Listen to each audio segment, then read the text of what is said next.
Hi, I'm with Professor Ali Danesh from Florida Atlantic University, Audiology Department.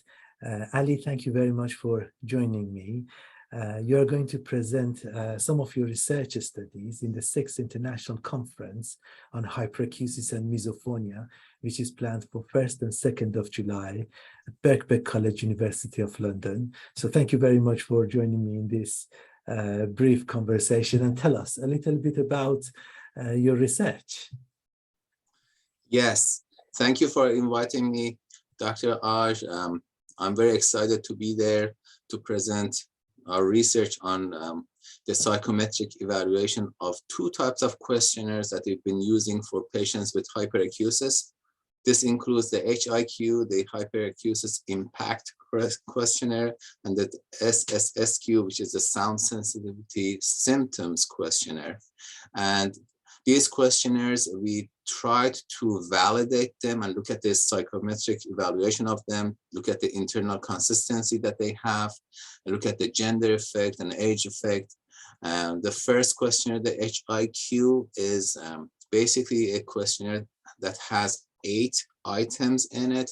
It looks at the impact of the hyperacusis on the person in the last 14 days of their daily life and activities. And the other one, the SSSQ, is a questionnaire that has 5 items in it and tries to help us to identify the factors such as pain, fear, loudness, and content of the signal that causes a sound sensitivity.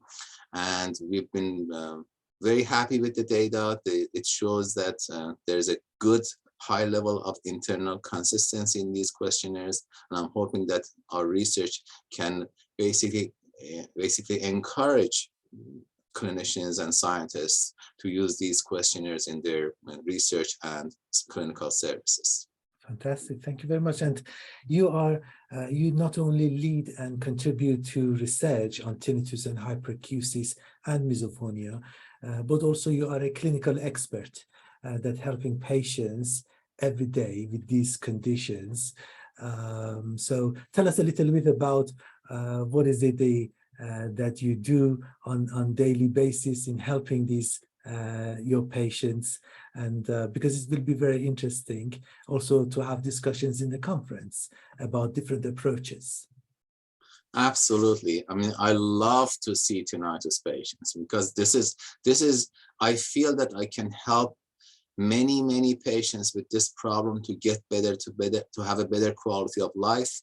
In the US, we approach the patient with a variety of methods, such as sound therapy, counseling, integration of internet-based cognitive behavioral therapy, a lot of patient support.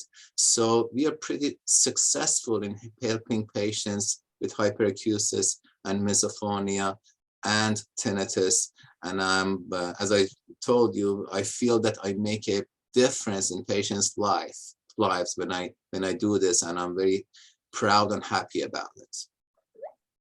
Fantastic. And in the conference, I know that your presentation, because it's about a questionnaire, so it will be on the assessment session, but we have intervention sessions as well, which there are psychologists talking about CBT or DBT, audiologists delivered CBT, as well as non-psychological interventions like physiotherapy interventions, occupational therapy interventions, auditory training, so on and so forth.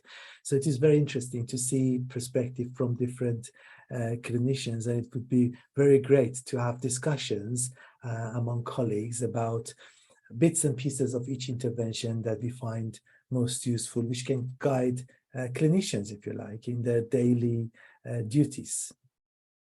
Absolutely. Remember that tinnitus approach for the treatment is a multidisciplinary teamwork, and we ultimately, the idea is to help the patients, and any type of method, non-invasive method, can actually help a patient is welcomed, and I'm eager to learn from other clinicians and scientists. Fantastic. I myself look forward to hear from you and discuss and learn from you, and so I hope to see you in London on 1st of July. Yes, thank you. Looking forward to it. Thank you very much. Bye.